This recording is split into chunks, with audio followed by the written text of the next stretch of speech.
Assalamualaikum warahmatullahi wabarakatuh. Alhamdulillah wassalatu wassalamu ala Rasulillah wa ala alihi wa sahbihi wa mawalah. Wa ashhadu an la ilaha illallah wahdahu la syarikalah wa ashhadu anna Muhammadan abduhu wa rasuluh sallallahu alaihi wa ala alihi wa sahbihi wa man tabi'al huda ila yaumil qiyamah. Alhamdulillah, puji syukur kita haturkan kehadirat Allah. Pagi ini kembali kita lanjutkan kajian membaca buku Khudh Aqidatak. Dan insyaallah kita akan membahas tentang masalah sihir. Yang kemarin sudah kita baca matan dari keterangan penulis mengenai hukum sihir. Coba kita ulang di pertanyaan nomor 13 berkaitan dengan asyirkul akbar. Nah, tafadhal. Bismillah, salatu wassalamu ala rasulillah wa ba'du. As-su'al as-salisu asyar. Ma hukmu as-sihr? Al-jawab, as-sihru minal kufr. Qala ta'ala, walakinna syayatina kafaru yu'allimuna an-nasa as-sihra. Surah Al-Baqarah. Wa qala sallallahu alaihi wasallam, ijtanibus sab'al mubiqat as-sirku billah was-sihr. Rawahu Muslim. Apa hukum sihir? Jawabannya, as-sihru minal kufri. Sihir termasuk kekufuran. Qala ta'ala, Allah berfirman, walakinna syayatina kafaru yu'allimuna an-nasa as-sihra. Akan tetapi setanlah yang kafir karena mereka mengajarkan sihir kepada umat manusia. Wa qala sallallahu alaihi wasallam, dan Nabi sallallahu alaihi wasallam bersabda, ijtanibus sab'al mubiqat. Jauhilah 7 dosa besar. Kemudian beliau memberikan rincian, asyirku billah was-sihru. Pertama adalah berbuat syirik kepada Allah, yang kedua sihir. Hadis sahih riwayat Muslim. Baik. Sekarang kita akan bedah tentang sihir itu. Apa itu sihir? Bagaimana macam-macamnya? Dan bagaimana sihir itu bisa terjadi? Sedikit artikel tentang masalah sihir. Sihir secara makna bahasa artinya adalah sarfus syai'i an wajhihi. Syarfus syai'i an wajhihi. Mengubah sesuatu sehingga tidak sama seperti aslinya. Mengubah sesuatu sehingga beda dengan aslinya. Taqulul Arab, kalau ada orang Arab mengatakan ma saharaka an hadza, ma sarafaka anka. Maka maknanya adalah ma saharaka an hadza, siapa yang menyihirmu sehingga kau tidak melakukan ini. Maknanya adalah ma sarafaka, apa yang memalingkan kamu dari perbuatan itu. Jadi mengubah sesuatu dari aslinya namanya sihir secara makna bahasa. Dan sihir juga bisa dimaknai amrun yakhfa sababuhu, amrun khafi. Sesuatu yang samar. Sesuatu yang samar. Ini juga makna sihir secara makna bahasa. Wa yutakhayyalu ala ghairi haqiqatihi, sehingga dihayalkan tidak sesuai dengan aslinya. Wa yajri majrat tamwih wal khida', seperti ada bentuk penipuan, manipulasi, sehingga membuat orang jadi melihat sesuatu yang tidak sesuai dengan kenyataannya. Wa kullu ma la tufa ma'khadhuhu wa daqqa, semua yang tidak jelas, yang lembut, itu namanya sihir. Ini. Kita tulis di sini.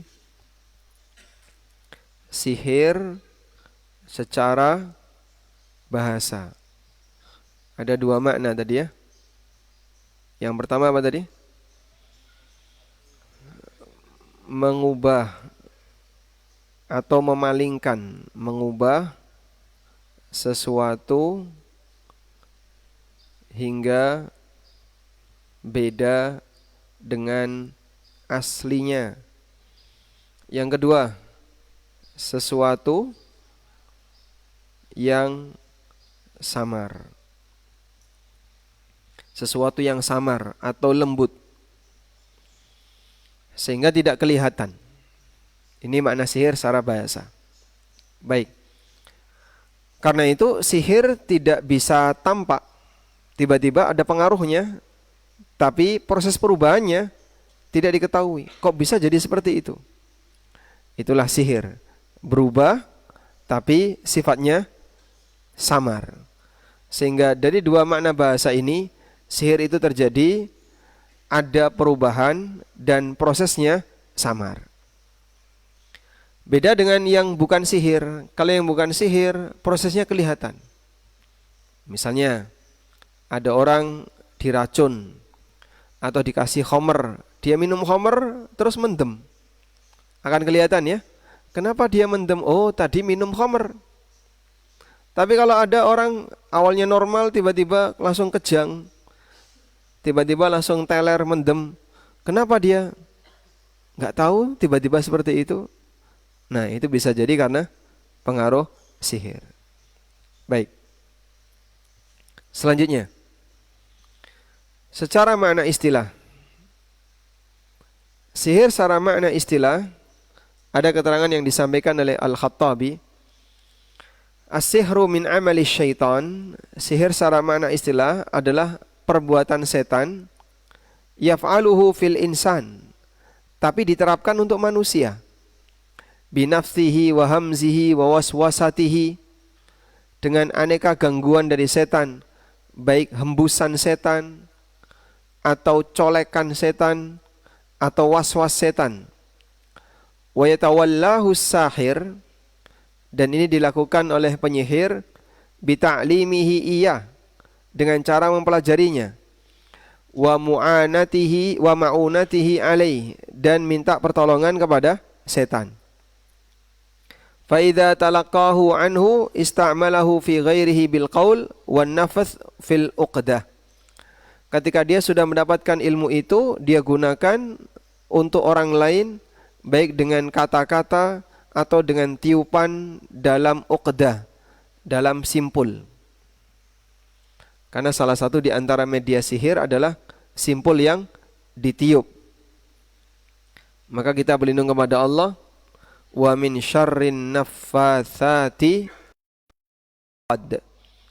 dan aku berlindung dari keburukan an-naffatsat, para wanita tukang sihir yang meniup fil uqad, dalam uqad.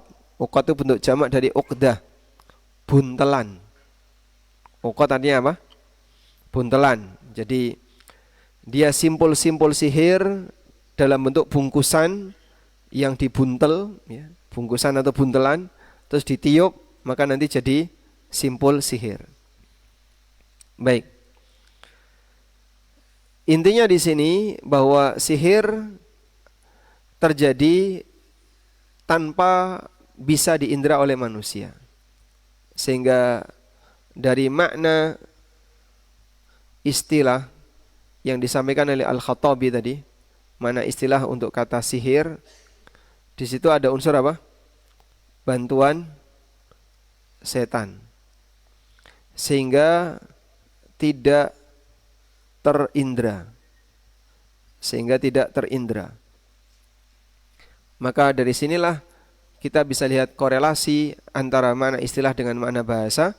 Sesuatu yang samar, kemudian menimbulkan adanya perubahan, tapi sifatnya tidak terindra. Baik. Karena itu semua kata yang terdiri dari sin ha ra, sin ha ra, itu mengandung makna samar, tidak tampak, tidak jelas. Sehingga saur, gimana tulisan Arabnya? as-sahur. Kenapa disebut sahur? Karena lembut. Mangan sahur itu sedikit, ya. Bukan rong piring, itu bukan ya. Sehingga makanan sahur itu makanan yang lembut. Waktu sahar, waktu yang lembut. Karena di waktu itu orang pengennya tidur. Sehingga di waktu sahar ini orang berada dalam keadaan dia indranya tidak bisa dimaksimalkan karena ngantuk, tidur. Kalau awal malam banyak orang yang bisa kuat untuk bangun. Kalau sudah akhir malam lebih banyak atau lebih sedikit? Ya, lebih sedikit.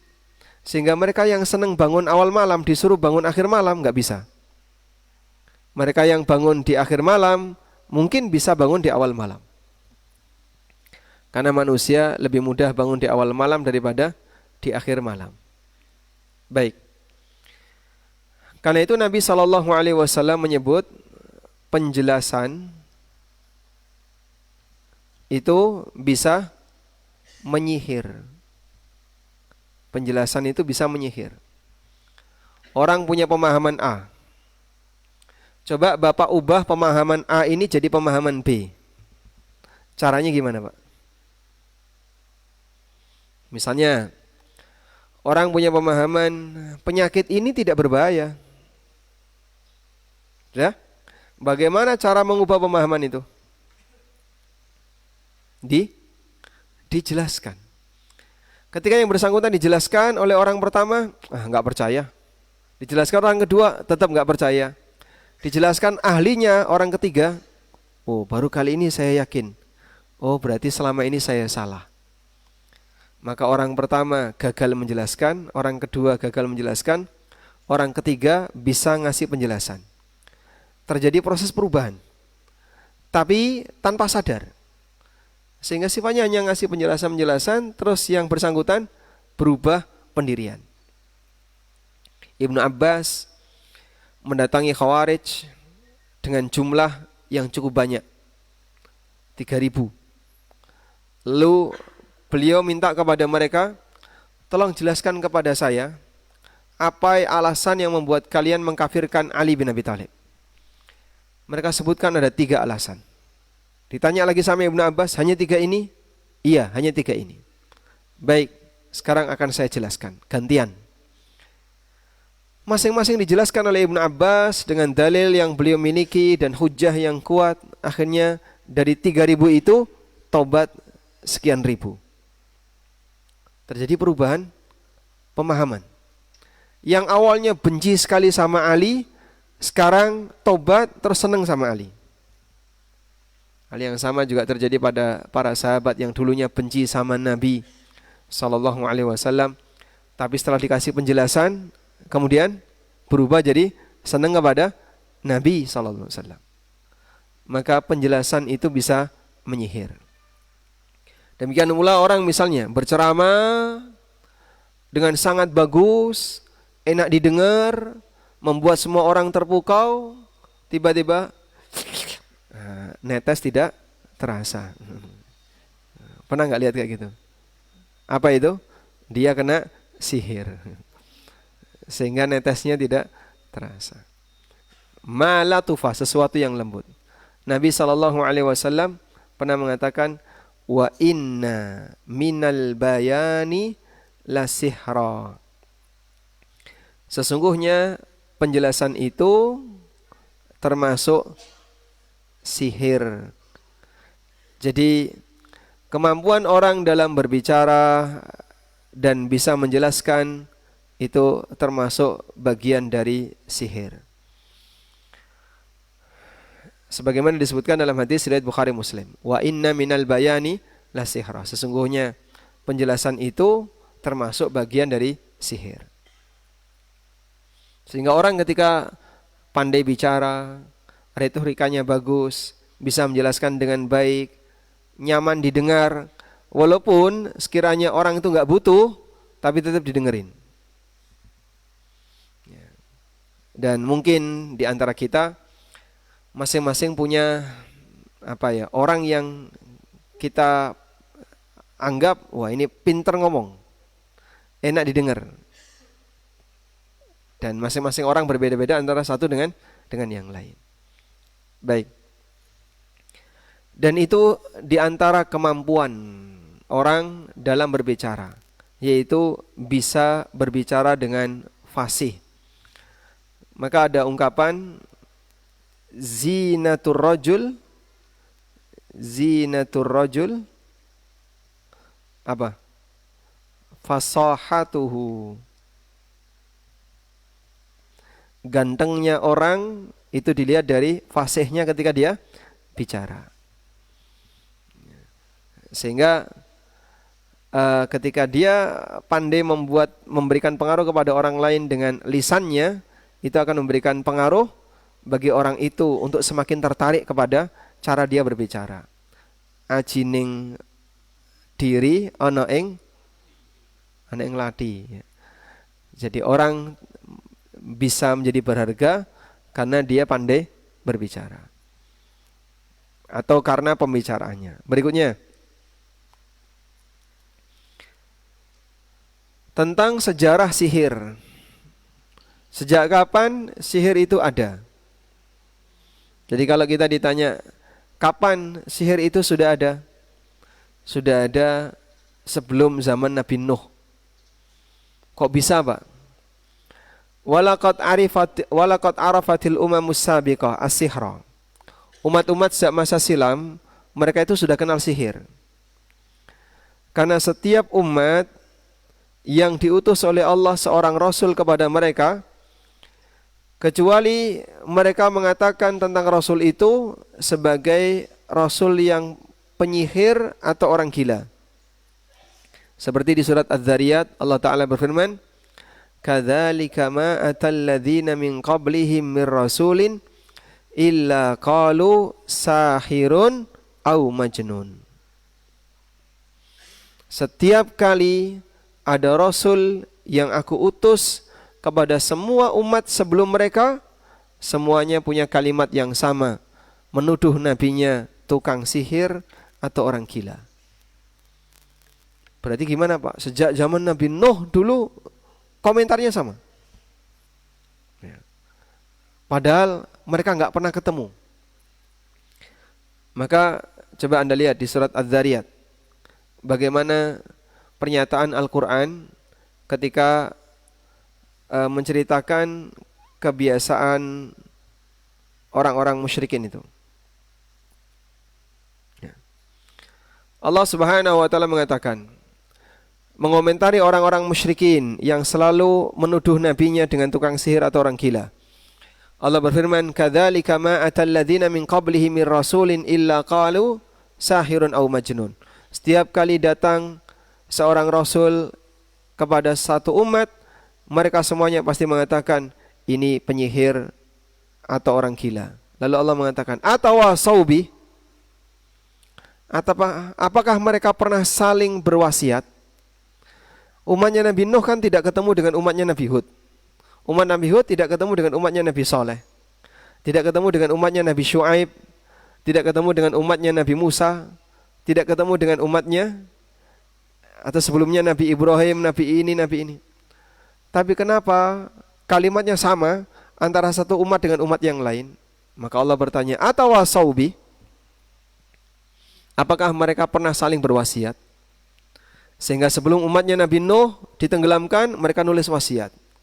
Wahai umat mendatang, kalau nanti datang seorang nabi, katakan dia tukang sihir atau orang gila. Umatnya Nabi Hud ketika mereka mau dibinasakan, tulis wasiat kayak gitu. Apakah seperti itu? Jawabannya tidak. Tapi kenapa kok bisa seragam? Ini menunjukkan bahwasanya orang musyrik itu satu pemikiran. Sehingga semua praktek kesyirikan itu satu pemikiran. Dan bagaimana cara mereka menyudutkan para nabi, kalimatnya sama. Sahirun au majnun. Tukang sihir atau orang gila. Atau wasaubi, apakah mereka pernah saling berwasiat? Tentu saja tidak. Balhum qaumun taghun. Tapi mereka adalah makhluk yang dolim. Dari surat Adz-Dzariyat ayat berapa tadi? Surat Adz-Dzariyat ayat dari surat Adz-Dzariyat ayat 52 dan 53. Di situ menjelaskan bahwa orang musyrik dari generasi ke generasi, dari generasi ke generasi berikutnya, apa tadi? Satu pemikiran.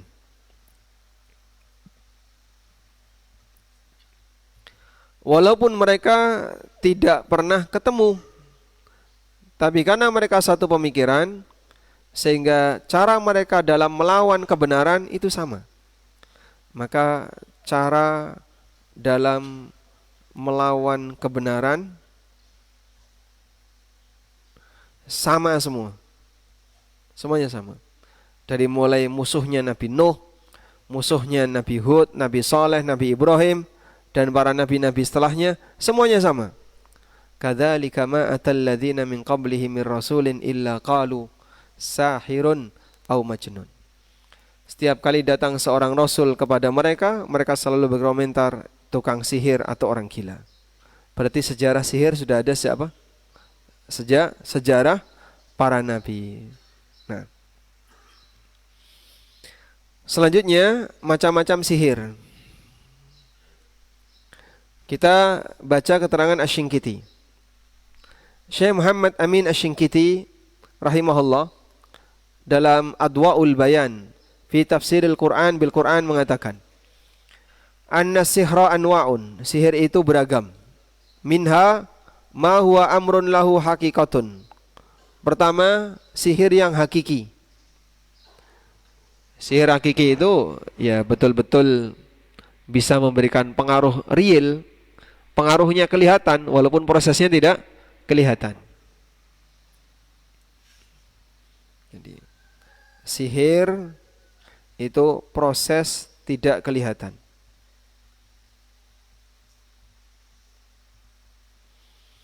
Namun pengaruhnya kelihatan. Ini sihir. Jadi kalau prosesnya gimana? Tidak tahu, tapi tiba-tiba benci, tiba-tiba senang. Ya. Itulah sihir.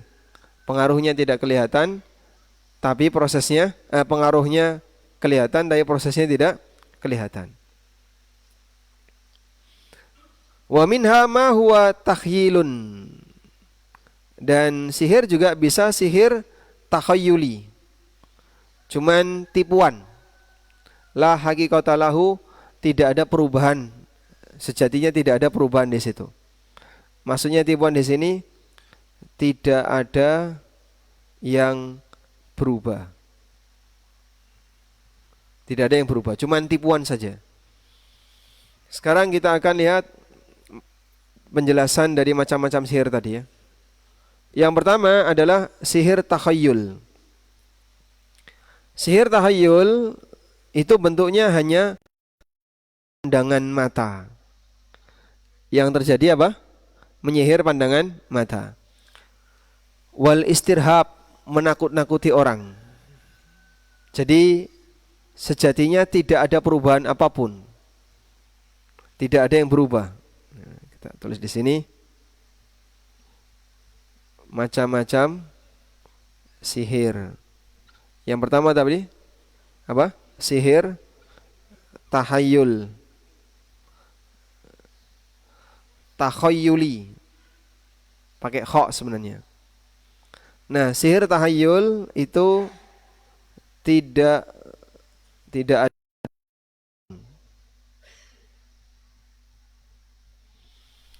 Sehingga sihir ini hakikatnya tidak mengubah hakikat.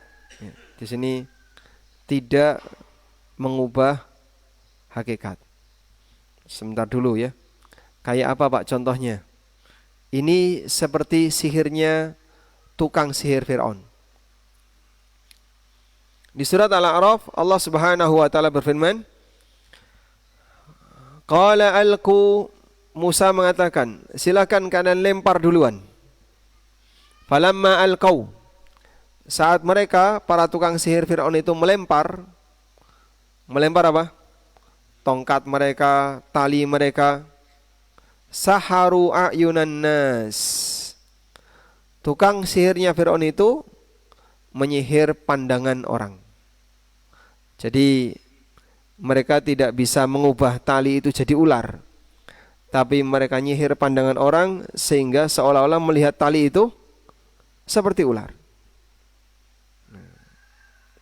Anda bisa tulis di sini, seperti tukang sihir Fir'aun. Mereka menyihir apa? Menyihir pandangan mata. Menyihir pandangan mata. Sehingga tali terlihat seperti ular. Tongkat terlihat seperti ular. Yang disihir pandangan mata, bukan mengubah tali. Maka yang terjadi, tali dan tongkat terlihat di sini. Kalimatnya terlihat seperti ular, tapi tidak mengubah apa? Tali dan tongkat, tidak mengubah tali dan tongkat jadi ular. Mereka tidak mengubah itu. Sehingga yang mereka lihat, kok itu ular? Karena pandangan matanya tersihir. Pertanyaannya, Nabi Musa ikut melihat itu enggak? Nabi Musa ikut melihat. Sehingga Nabi Musa ketika itu ikut melihat tali tadi berubah jadi ular. Berarti Nabi Musa kena sihir. Ya, makanya kalau ada polemik, Nabi Muhammad SAW kena sihir itu gimana Nabi Muhammad SAW kena sihir? Sebelumnya sudah ada. Nabi Musa kena sihir. Sehingga pada waktu beliau ada di situ, beliau juga melihat tali tadi bergerak jadi ular. Makanya Musa juga ikut ketakutan pada waktu itu. Lalu dikuatkan oleh Allah Subhanahu wa taala, la takhaf innaka antal a'la. Kamu enggak usah takut, kau yang akan menang. Wa ja'u bisihrin azim, dan Allah mengatakan mereka membawa sihir yang besar. Wa huwa shaghir, walaupun itu remeh dan kecil. Azim dilihat dari bagaimana manusia ketakutan semuanya ketika mereka melihat tongkat-tongkat berubah jadi ular. Di ayat yang lain Allah Ta'ala berfirman, Musa mengatakan kepada para tukang sihir itu, bal alqu, lemparkan. Fa idza hibaluhum wa isiyuhum yukhayyalu ilaihi. Tiba-tiba tali mereka, tongkat mereka dihayalkan. Dihayalkan maksudnya apa? Ditampakkan. Padahal aslinya tidak ada perubahan. Min sihrihim, dengan sihir mereka, annaha tas'a, bisa bergerak-gerak. Sehingga tongkatnya bergerak-gerak, kelihatan seperti ular. Dan itu sihir, apa namanya? Tahayyul. Sihir tahayyuli. Baik. Karena semua tukang sihir sepakat ya, bahwa sihir tidak bisa memberi nyawa. Ini ijma tukang sihir. Karena mereka tahu nyawa itu hanya milik Allah. Maka kalau misalnya gelas ini ya, Bapak lihat ya, celing, ya, jadi ayam misalnya. Mustahil ya. Kok bisa? Nah, kemungkinannya apa? Hanya pandangan mata yang disihir. Hanya pandangan mata sehingga orang melihatnya seperti ayam. Padahal hakikatnya bukan ayam.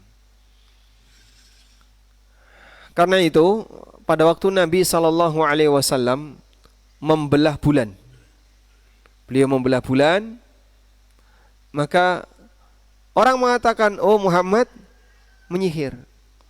Akhirnya beliau SAW minta, kalau begitu tunggu sampai kafilah yang sekarang sedang melakukan perjalanan tiba di kota Mekah. Nanti kalian bisa tanya. Nah, ketika kafilah dagang itu datang ke kota Mekah, mereka ditanya, apakah di tanggal ini atau pas malam ini kalian melihat ada benda yang terbelah di langit? Iya, kami melihat bulan terbelah. Terus yang satu ditaruh di gunung A, yang satu ditaruh di bukit A, di bukit B. Nah, ini bukti bahwasanya itu bukan sihir. Karena kalau itu sihir, mata yang terpengaruh hanya mata di sekitar. Lah ini mata jauh. Dia di perjalanan, tapi dia lihat bulan. Maka orang ini berarti tidak ikut tersihir. Kok melihat kejadian yang seperti itu? Ini menunjukkan bahwasanya belahnya bulan itu bukan sihir. Paham ya? Sehingga orang musyrikin sendiri memahami kalau Nabi Muhammad SAW bisa membelah bulan, lalu mereka sebut Muhammad telah menyihir kami, itu sihir pandangan mata, bukan sihir yang hakikat. Makanya Bapak kalau misalnya bangun tidur kok di tembok penuh dengan ular, insyaallah, itu kalau sihir takhayuli, Anda sentuh tetap tembok, aslinya nggak ada apa-apa, cuman disihir sehingga seolah-olah melihat tembok isinya ular, padahal kalau disentuh nggak ada apa-apa. Ini dicokot Pak, ya bejani. Berarti asli itu bukan sihir ya. Baik. Selanjutnya,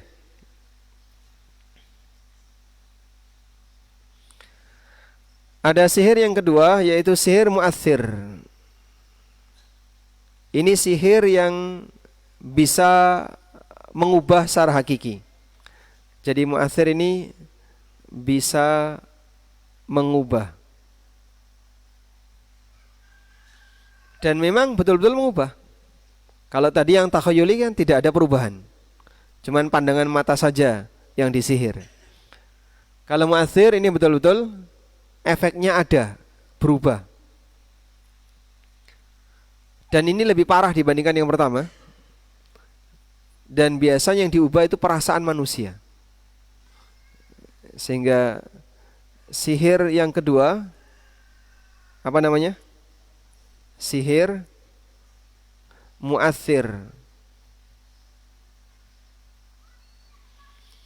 Ini mengubah sesuatu. Apa yang diubah? Pandangan. Yang diubah adalah perasaan. Umumnya yang diubah perasaan. Sehingga awalnya misalnya benci jadi seneng, awalnya seneng jadi benci. Kalau yang benci jadi seneng namanya pelet. Kalau seneng jadi benci namanya, ada namanya nggak itu? Nggak ada. Nyokot. Yang satu melet, yang satu nyokot. Baik. Tapi seperti itu pengaruh sihir. Makanya Allah Subhanahu wa taala mengatakan dalam Al-Qur'an, "Fayata'allamuna minhuma ma yufarriquna bihi wa zauji." Mereka belajar dari dua malaikat itu, yaitu Harut dan Marut, ilmu yang yufarriquna bihi, bisa digunakan untuk memisahkan antara seseorang dengan istrinya. Selama perasaan orang dalam kondisi normal, tidak gampang berubah, Pak. Saya ulang ya. Perasaan orang kalau dalam kondisi normal itu tidak gampang berubah. Anda tidak punya masalah apapun, kalaupun ada masalah yang sifatnya ringan, perasaan tidak akan berubah, lebih stabil.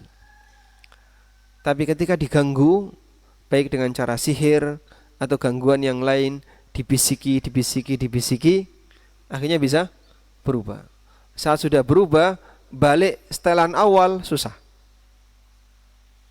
Akhirnya suami istri jadi berantem, mereka nggak akur, sampai terjadi perceraian. Itulah pengaruh sihir mu'athir. Dan kita berlindung kepada Allah Subhanahu wa taala, di antaranya adalah dari orang yang hasad. Karena orang yang hasad ini bisa memberikan pengaruh perubahan perasaan. Wa min syarri hasidin idza hasad. Dan aku berlindung kepadamu ya Allah dari orang yang hasad ketika mereka sedang hasad. Nah, untuk sihir yang kedua ini dikatakan oleh Ibnu Qudamah Al-Maqdisi dalam Al-Kafi, as-sihru azaim wa ruqa wa uqadun yu'athiru fil qulub wal abdan. Sihir itu jambi-jambi, kemudian jimat-jimat, buntelan-buntelan yang bisa memberikan pengaruh bagi hati dan badan. Sehingga tiba-tiba badannya gergesi, badannya tiba-tiba panas. Dibawa ke dokter, kita juga bingung, Pak, ini penyakit apa, Pak? Sehingga dokternya nggak nemu. Penyakit apa nggak nemu? Dites di poli ini, nggak ada yang ketemu. Cek jantung normal, paru normal, ginjal normal, gula darah normal, asam urat juga normal, nggak ada apa-apa ini, Pak. Tapi kok orangnya kayak gini, kenapa ya? Nah, itu karena rumah sakitnya nggak buka poli sihir. Masya Allah. Kalau ada poli sihir begitu, nah nanti bisa dimasukkan ke situ, ketahuan, oh ini kena sihir. Sehingga orang bisa jadi sakit, bahkan terbunuh, cerai dengan suami istri, wa ya'khudhu ahadu zawjain min sahibihi, atau salah satu di antara suami istri mempelet pasangannya. Nah, biar nanti makin cinta, makin senang dengan menggunakan sihir. Baik. Dan sihir seperti ini yang sifatnya mu'athir, bisa mengubah, ini dibantu oleh setan. Termasuk diantaranya begini. Jadi mengubah badan sehat jadi sakit. Terus sihir ini juga bisa memindahkan benda. Nah, memindahkan benda. Sehingga ada benda di tempat yang jauh tiba-tiba pindah ke satu tempat yang bukan biasanya. Ini tidak mungkin ada benda seperti ini. Nah, itu pengaruh apa? Sihir. Apa jin bisa seperti itu, Pak? Ifrit bisa memindahkan apa? Singgasana Ratu Balqis. Qala ifritu minal jin ana atika bihi qabla an taquma min maqamik. Ifrit berkata, aku mampu memindahkan singgasana itu sebelum Anda bangkit dari tempat duduk Anda. Wa inni alaihi laqawiyyun amin. Kuat lagi amanah. Andaikan ifrit yang diperintahkan, dia pindahkan singgasana dari Sabak menuju ke Palestina, menuju ke Syam. Dalam waktu sekian jam, sepanjang Nabi Sulaiman belum bubar majelisnya. Taib. Dan memindahkan benda seperti ini cukup sering. Maka kalau misalnya ada fenomena, apa itu, Pak? Kalau keluar kawat, paku, terus apa lagi? Aneka benda-benda tajam dari perut atau dari kaki. Sehingga keluar kawat dari kaki, ditarik terus, kawatnya keluar terus. Keluar paku, pakunya diambil, keluar lagi, diambil, keluar lagi. Dan kakinya tidak rusak. Cuman lecet di permukaan, tapi tidak berdarah-darah. Sebagaimana umumnya yang kalau kita lihat, coba misalnya paku ditusukkan di daging, pasti akan berdarah-darah. Ini kok enggak, Pak? Begitu diambil, ya biasa saja. Tapi luka di permukaan. Itu terjadi karena sihir memindahkan benda. Sehingga jin memindahkan itu dalam posisi tidak kelihatan. Dari perut keluar palu, habis itu geraji. Nah, paku, beling, apa yang muat? Kalau lihat bendanya itu tidak muat. Sehingga dikeluarin semuanya. Masya Allah, ini ambil di toko besi mana gitu nih. Itu pasti ada yang kehilangan itu toko besinya. Kadang palu, kadang paku, kadang apa lagi yang pernah keluar. Aneka linggis juga pernah keluar. Dan perutnya tidak rusak. Normalnya manusia mati karena dipindahkan jin dengan cara yang samar. Nah, lihat seperti ini, maka kita tidak akan gumun ya, tidak akan heran. Kok bisa ya, kok bisa ada sihir. Dan sihir menggunakan bantuan jin untuk melakukan itu. Baik. Sehingga kalau tadi ya, kok tembok saya penuh dengan ular ya, ini tahayul atau beneran? Nah, coba diuji coba. Kalau gigit, oh berarti beneran. Ada yang memindahkan ular ke tempat Anda. Kalau misalnya tak sentuh, nggak ada apa-apa ya Pak. Ketika saya sentuh, oh berarti itu hanya tahayul. Mata Anda kena sihir, padahal aslinya tidak ada perubahan apapun. Nah. Selanjutnya jenis sihir yang ketiga, sihir majazi. Ya, sebenarnya bukan sihir, tapi dinamakan sihir. Tapi aslinya bukan sihir. Aslinya bukan sihir, namun dinamakan sihir. Anda tulis di situ ya. Yang ketiga apa tadi? Sihir majazi. Aslinya bukan sihir, tapi apa? Dinamakan sihir. Karena bisa memberi pengaruh. Karena bisa memberi pengaruh tidak kelihatan. Nah, contohnya apa ini? Lihat ini. Wa hadha an-naw' min as-sihri yaqumu 'ala al-hiyal al-kimyaiyah. Sihir seperti ini terkadang menggunakan bahan-bahan kimia. Jadi misalnya gas atau tepung atau apa lagi? Cairan yang bisa membuat orang pingsan. Jadi misalnya neblek orang, pek, diteblek pundaknya ini.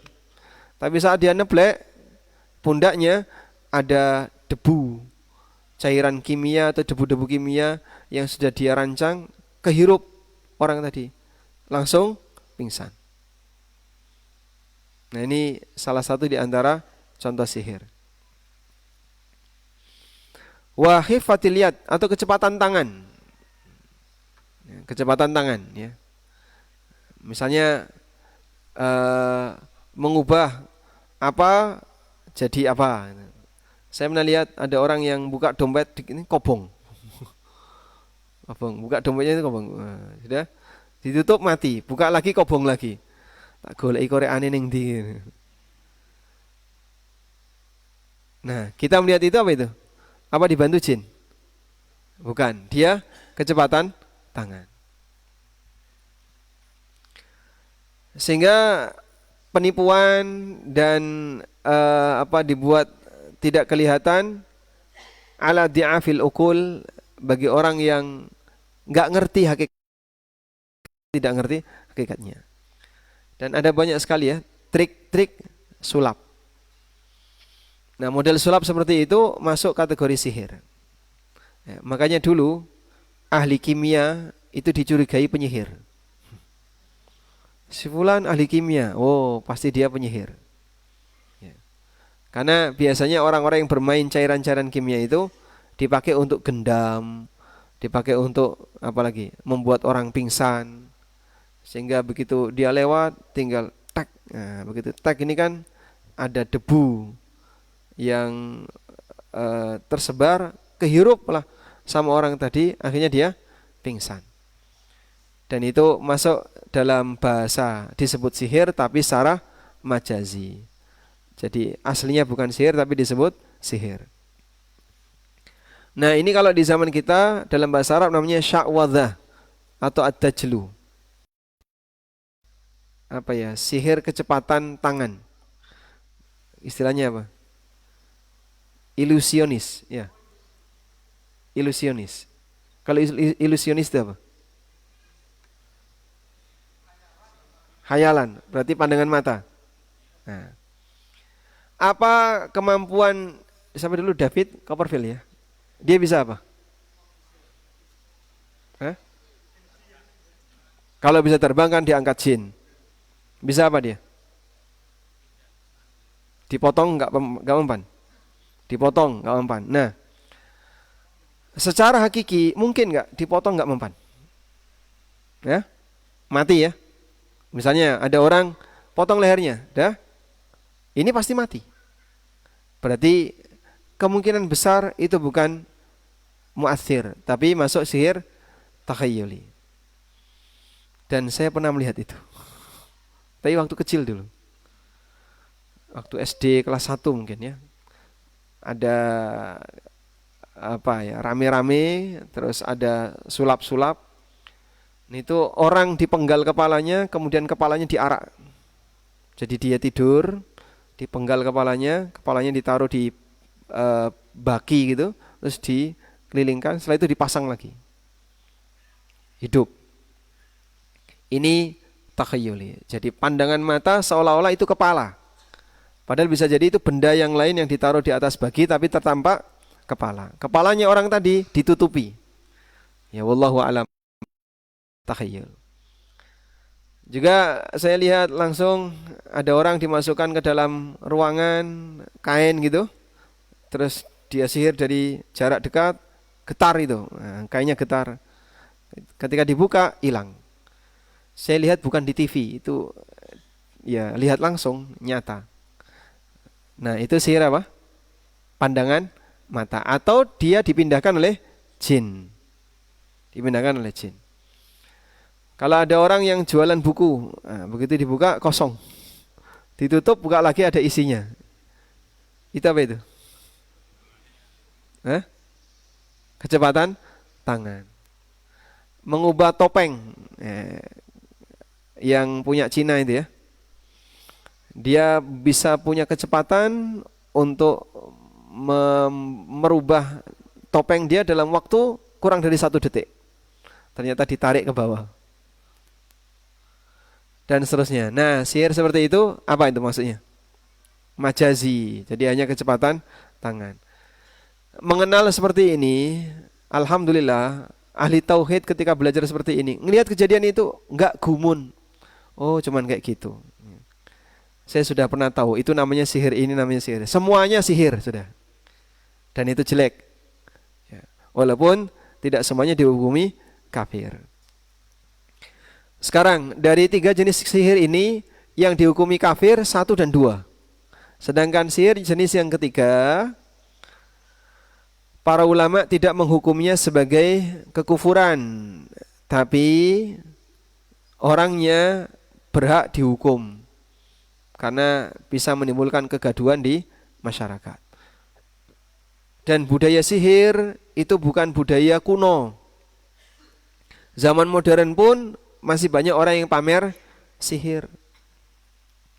Terus ditampakkan di TV, kelihatannya hebat, padahal mereka aslinya hanya main-main. Tapi jadi bahan kebanggaan. Jadi misalnya di sihir, tiba-tiba apa misalnya dompetnya hilang, terus dipegang oleh orang tadi. Wah, dianggap hebat. Baik, kita lihat as-sihru kufrun. Sihir itu kekufuran. Karena sihir hanya terjadi dengan perantara setan. Sihir akan menyembah setan, beribadah kepada setan, agar nanti dibantu oleh setan untuk mengalahkan orang yang disihir. Allah Ta'ala berfirman, وَاتَّبَعُوا مَا تَتْلُو الشَّيَاطِينُ عَلَى مُلْكِ سُلَيْمَانَ وَمَا كَفَرَ سُلَيْمَانُ وَلَكِنَّ الشَّيَاطِينَ كَفَرُوا. Sulaiman tidaklah kafir, tapi setanlah yang kafir. Kenapa? Yu'allimuna an-nasa sihra. Karena setan yang ngajari sihir kepada umat manusia. Kata Ibnu Katsir, qad istadalla ba'duhum bihadhil ayah. Sebagian ulama berdalil dengan ayat ini untuk mengatakan kufurnya orang yang belajar sihir. Belajar sihir kufur. Tidak ada KBM, kegiatan belajar mengajar, yang bisa menyebabkan pelakunya jadi kafir selain belajar sihir. Sehingga kampusnya Harry Potter itu kampus kafir itu. Karena dia cuman buka satu jurusan sihir. Al-Qurtubi menyebutkan, sihir tidak akan bisa dilakukan kecuali dengan kekufuran, wal istikbar, sombong terhadap syariat, atau mengagungkan setan. Fasihru idan, sehingga sihir dalun alal kufri ala hadat takdir. Sehingga sihir menunjukkan perbuatan kekufuran jika kita pahami seperti di atas. Di mana sihir itu akan terjadi karena orang menyembah setan, mengagungkan setan, dan seterusnya. Berarti muqaddimah sihir kufur dulu. Baru setelah itu apa? Baru setelah itu dia kena sihir. Sehingga setelah dia kufur, baru dia kena sihir. Atau baru dia punya kemampuan untuk sihir. Wa qala adz-Dzahabi, kata adz-Dzahabi, inna sahira la budda ayyakfur. Tukang sihir itu pasti kafir. Lalu beliau membawakan ayat di atas tadi. Walakinna syayatina kafaru. Wa ma lisyaitanil mal'un ghardun. Setan yang terlaknat tidak akan punya keinginan fi ta'limihi, untuk mengajarkan sihir kepada insan, kepada manusia, illa liyusyrika bih, selain satu tujuan setan.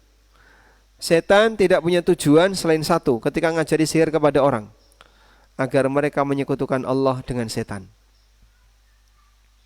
Sehingga kau lihat ada banyak sekali orang-orang yang sesat, mereka masuk dalam kegiatan sihir, wa yadhunnuna, sementara mereka merasa annahu haramun faqat. Sihir itu kan cuma haram toh. Wa ma yash'uruna annahu kufrun. Mereka enggak sadar kalau sihir itu kekufuran. Enggak cuma haram, kufur. Haram sama kufur parah mana? Kufur. Di atasnya haram. Wa qala al-Kharashi, ulama Malikiyah ya. Ulama Malikiyah. Al-masyhuru anna ta'allum as-sihri kufrun. Yang masyhur bahwa belajar sihir itu kekufuran. Wa illam ya'mal bihi, walaupun belum diamalkan. Sehingga orang yang belajar sihir, maka dia keluar dari Islam. Baik. Ada satu cerita yang ini pernah saya ceritakan ya, dan sempat kita share di YouTube ANB, tentang seorang wanita yang dulu pernah belajar sihir.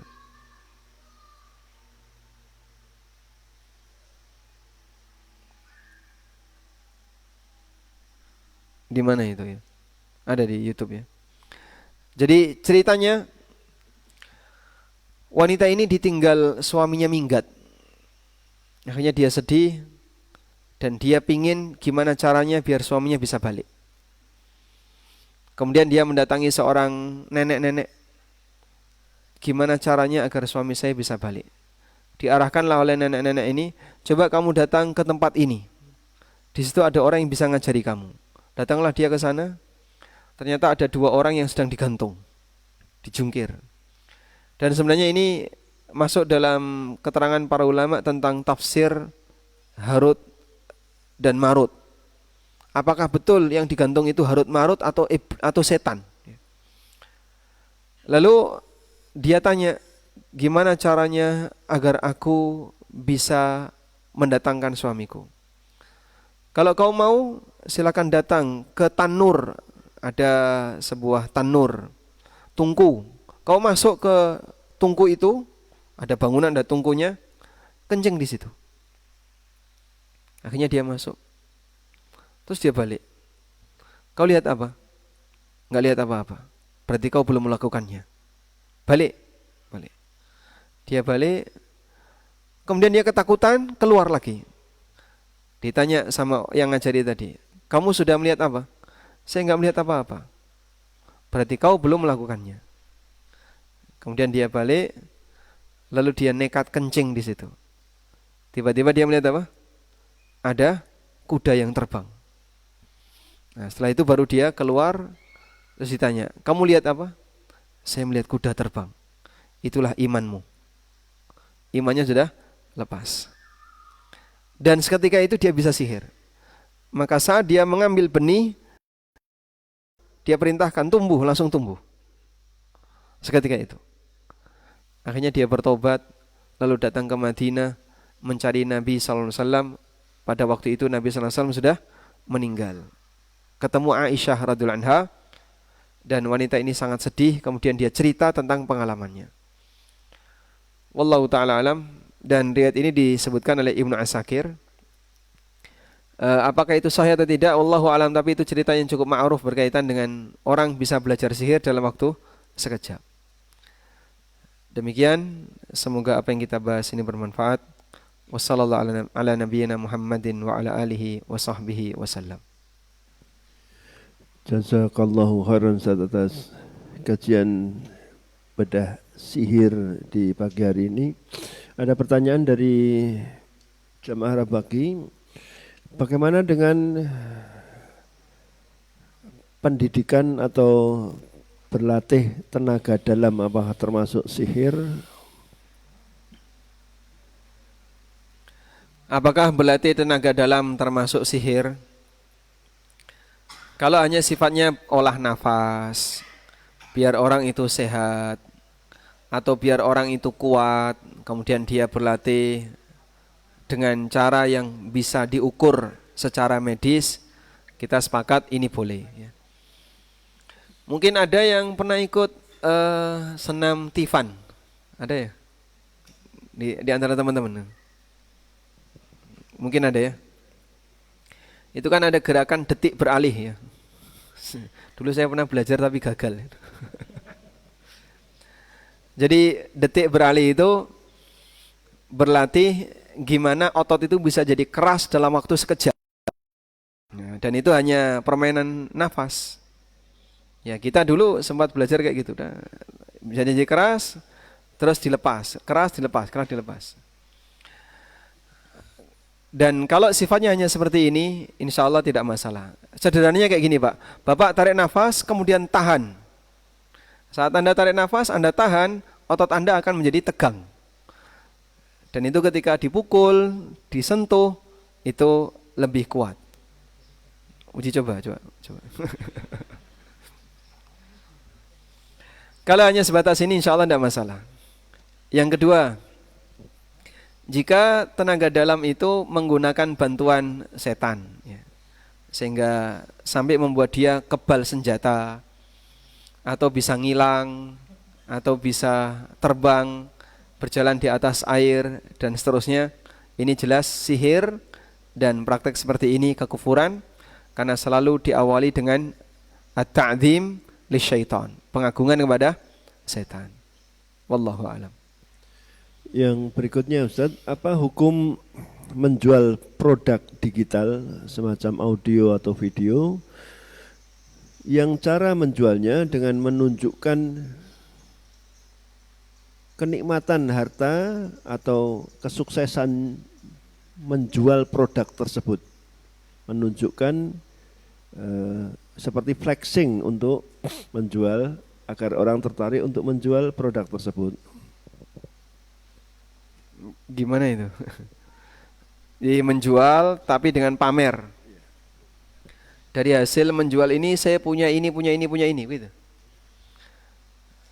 Ya, insya Allah kalau memang itu real, misalnya dari hasil jualan lombok, saya bisa bangun rumah. Jadi kamu kalau pengen sukses, ayo bisnis lombok. Boleh nggak kayak gitu? Boleh ya. Maka betul-betul dia tampakkan bahwa dia sukses dari lombok. Dari hasil jualan umroh, nggak boleh ini ya. Ini sensitif, nggak boleh, ganti tema ya. Maksudnya dari hasil jualan bakso bisa dipakai beli A, beli B, beli C. Kamu kalau mau sukses jualah bakso. Insya Allah kalau hanya sebatas kayak gini, jika itu real ya, real bukan sifatnya money game, insya Allah tidak masalah. Tapi kalau modelnya money game, jadi misalnya si A, coba kita buat kaya dia dulu. Dia dibuat kaya, setelah dia kaya, terus dia disuruh iklan. Atau sebenarnya bukan dari hasil jualan itu, tapi dia tampakkan. Nih lihat nih mobil saya, ini padahal itu bukan dari hasil jualan barang tadi. Kalau seperti ini ya penipuan dan masuk dalam kategori najash. Sementara Rasulullah SAW melarang wala tanajashu, dan janganlah kalian jual beli najash. Wallahu a'lam. Kemudian Ustaz, mengapa dalam tafsir Ibnu Katsir ada banyak disampaikan berita Israiliyat? Bukankah berita Israiliyat itu penuh kedustaan? Dalam tafsir Ibnu Katsir cukup banyak berita Israiliyat. Demikian pula dalam tafsir-tafsir yang lain. Terutama kalau Anda mendengar tafsir dari Wahab bin Munabbih. Wahab bin Munabbih ini dikenal sebagai perawi yang paling sering membawakan Israiliyat. Dan juga dari Ka'ab al-Ahbar. Ini mantan pendeta yang masuk Islam, pendeta Yahudi. Dan terkadang apa yang beliau sampaikan itu dari Israiliyat. Nah, tentang Israiliyat, tidak semua Israiliyat itu dusta. Makanya Nabi SAW tidak melarang orang bercerita tentang Israiliyat. Beliau SAW mengatakan, man kadzaba anni muta'ammidan falyatabawwa maq'adahu minan nar wa hadithu an bani Israila wala haraj. Siapa yang berdusta atas namaku dengan sengaja, siapkan tempatnya di neraka. Tapi silahkan kalian ceritakan berita dari Bani Israel, wala haraj, tidak perlu merasa berdosa. Sehingga hadis ini dalil bolehnya menceritakan berita Israiliyat dan tidak ada beban dosa. Nah terus Pak, berarti nanti kalau cerita Israiliyat kan kita berdosa? Belum tentu, karena belum tentu itu dusta. Karena itu dalam hadis yang lain, kalau tadi hadis riwayat Bukhari Muslim, Rasulullah SAW mengatakan, idza ja'akum an bani Israila fala tusaddiquhu wala. Kalau datang berita dari Bani Israel, jangan dibenarkan dan jangan didustakan. Walakin qulu amanna billah wa bima unzila ilaina. Tapi ucapkanlah aku beriman kepada Allah dan beriman kepada apapun yang Allah turunkan kepada kami. Baik. Selanjutnya, Israiliyat sendiri itu ada 3. Yang pertama, yang dibenarkan oleh Al-Quran dan hadis. Contohnya, kisah tentang para nabi yang ada dalam Al-Quran, kisah tentang Bani Israel yang diceritakan Nabi SAW. Ada 3 orang Bani Israel yang masuk ke dalam gua, lalu guanya tertutup batu sehingga mereka nggak bisa keluar. Kisah tentang A, kisah tentang B. Maka yang seperti ini kita yakini, kita imani sebagaimana cerita yang ada. Yang kedua, berita Israiliyat yang jelas dusta, yang didustakan oleh syariat dan didustakan oleh Nabi SAW. Contohnya, ini paling banyak ini ya. Isi dari Taurat dan Injil yang sudah diubah. Itu banyak sekali pelanggaran terhadap kehormatan para nabi. Seperti Nabi Lut zina dengan 2 putrinya. Kemudian Nabi Daud berantem dengan Allah, gulat dengan Allah. Terus cerita apa lagi? Nabi A, Nabi B. Jadi ada banyak sekali. Bahkan Nabi Zakaria dituduh zina dengan Maryam. Nah, ada cerita-cerita seperti itu dalam Taurat dan Injil belakangan. Yang jelas itu adalah buatan orang yang tidak bertanggung jawab. Dan kita nyatakan dusta semuanya karena ini melanggar kehormatan para nabi. Baik. Yang ketiga, Israiliyat dari Al-Quran dan hadis. Dan juga tidak diingkari dalam Al-Quran dan hadis. Maka yang seperti ini boleh diceritakan, tidak boleh dibenarkan, dan tidak boleh didustakan. Maka cerita itu lebih ringan daripada membawakan hadis. Apakah menyampaikan Israiliyat tidak sama dengan menyampaikan hadis palsu? Oh, beda. Menyampaikan hadis palsu itu kalimatnya Nabi SAW bersabda. Hadis riwayat Bukhari. Nah, seperti itu hadis palsu. Ini kalau nggak benar, tidak benar riwayat Bukhari, tidak benar Nabi SAW bersabda, dusta besar. Dustanya besar. Yang ancamannya tadi, falyatabawwa maq'adahu minan nar. Siapkan tempatnya di neraka. Tapi kalau menyampaikan Israiliyat kan, saya punya cerita seperti ini. Saya tidak menyampaikan itu Nabi bersabda sallallahu alaihi wasallam, tapi saya hanya menceritakan seperti ini. Nah, yang kedua ini bukan termasuk menyampaikan hadis palsu. Maka bedakan antara menyampaikan hadis palsu dengan menyampaikan berita Israiliyat. Baik, kalau saya ngomong, Pak Budi cerita seperti ini, padahal saya bohong ketika itu. Apakah ini sama dengan bohong atas nama Nabi? Tidak. Saya tidak nyebut Nabi, saya nyebut Budi. Maka di situ tidak ada kedustaan untuk atas nama Nabi sallallahu alaihi wasallam. Dan dalam tafsir Ibnu Katsir ada banyak Israiliyat, demikian pula tafsir yang lain, karena diizinkan oleh Nabi sallallahu alaihi wasallam sebagai pendukung dari pernyataan tafsir yang ada dalam Al-Quran maupun hadis dan keterangan para ulama. Wallahu a'lam. Yang terakhir Ustaz, benarkah dalam madhab Syafi'iyah bercadar hukumnya wajib bagi wanita? Dalam madhab Syafi'i, bercadar atau wajah dan tangan itu bukan aurat. Karena itu tidak ada kewajiban untuk nutupi muka dan tangan ketika sholat, telapak tangan.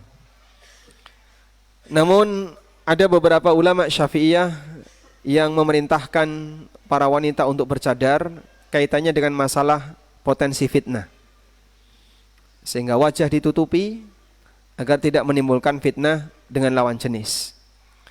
Sebagaimana keterangan Ar-Ramli, demikian pula keterangan As-Suyuti, termasuk juga keterangan An-Nawawi dalam Al-Minhaj, bahwa beliau memerintahkan bagi para wanita untuk menutup wajahnya karena pertimbangan fitnah. Bahkan sampai menutup tangannya karena pertimbangan fitnah. Maka ada pertimbangan aurat, ada pertimbangan fitnah. Baik. Aurat laki-laki sampai mana, Pak? Batasnya? Pusar sampai lutut. Ada orang pamer misalnya, wah, pamer badan, perutnya 6 month, 6 pack atau 6 month, 1 pack. Terus dia pamerin ke orang lain, wah, dan menimbulkan orang tertarik. Boleh nggak kayak gitu? Nggak boleh. Sehingga kita perintahkan tutupi. Oh, tapi kan ini bukan aurat. Iya, bukan aurat. Tapi perbuatanmu seperti ini memalukan. Perbuatanmu seperti ini mengundang orang lain tertarik. Terutama para banci itu tertarik sama kamu. Jadi biar nanti waria-waria tidak tertarik sama kamu, kamu tutupi badanmu. Nah, itu contoh bahwa ada kondisi fisik yang perlu ditutupi walaupun itu bukan aurat. Di zaman Nabi SAW, orang punya keterbatasan terkait pakaian, sehingga beliau ketika berdoa ketiaknya kelihatan. Itu berarti tampak apa? Ketiaknya kelihatan, dadanya tampak. Beliau pernah jatuh, kain yang beliau pakai kemudian diambil oleh Abu Bakar, pundaknya tampak. Karena kain dulu terbatas. Karena itu Nabi SAW melarang bagi para wanita yang ikut sholat berjamaah, jangan sampai mereka bangkit duluan sebelum laki-laki. Karena sensitif kelihatan aurat.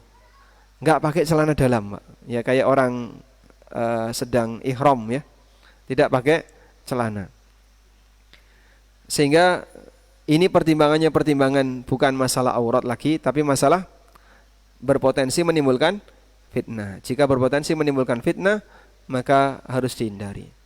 Dan demikianlah pertimbangan dalam mazhab Syafi'iyah bagi para wanita, hendaknya mereka menggunakan cadar, sebagian memerintahkan dan statusnya mewajibkan dari pihak mereka jika ada potensi fitnah. Wallahu a'lam. Baik, demikian yang bisa kita bahas. Semoga bermanfaat. Wassallallahu ala nabiyyina Muhammadin wa ala alihi wa sahbihi wasallam. Wa akhiru da'wana alhamdulillahi rabbil alamin. Wassalamualaikum warahmatullahi wabarakatuh. Waalaikumsalam warahmatullahi wabarakatuh. Jazakumullah khairan.